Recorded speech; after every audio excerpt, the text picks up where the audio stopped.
Amaraparana ny fambarana asantsika amin'ity ariva ity ka ny resaka aiady metytsika mamaraparana ny fambarana mahery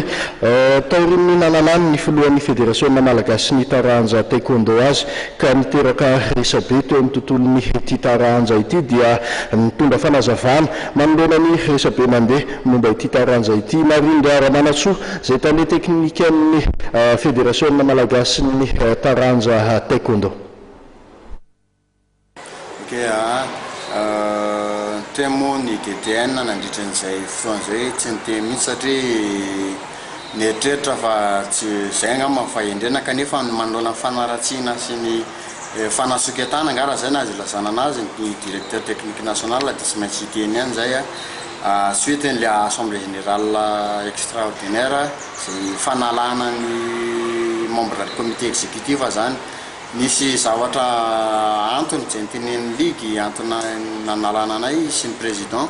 hoe fitenenana tamin'ny zay aloha zany mahakasika ny DDN fitenenana tamin'ny mpanao gazety sy fanalambaraka ny président ka par rapport aux Jeux africains zay ataontsika hoe zavatra tsy marina mihitsy zany satria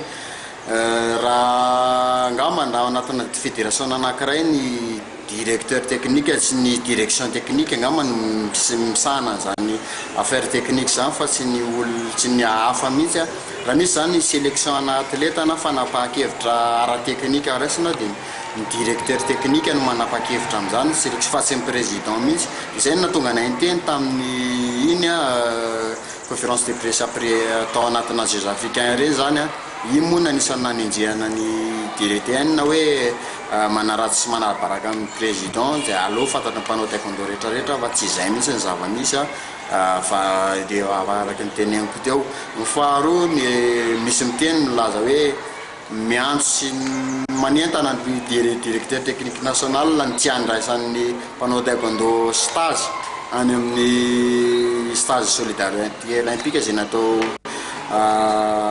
herinandro vitsivitsy zay zay tsy marina ihany koa satria na nyfisian'io stage io raha tsy nalala mihitsy ny directeur technique national fa tany amin'ny anao manjery na fantatra ny directeur technique national hoe aive misy an'izany stage zany ary amin'ny ANS misy an'izany zozozo dia zany koa zany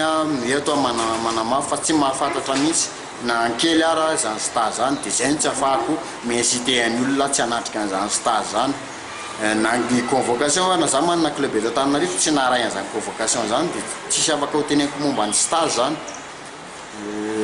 fanalana anay moa zany dia raha zay ny décision ny ligue hoe hosorana zay raha zay mahatsara ny taekwondo malagasy zay mahatsara ny fédération malagasy ny taekwondo ny alanay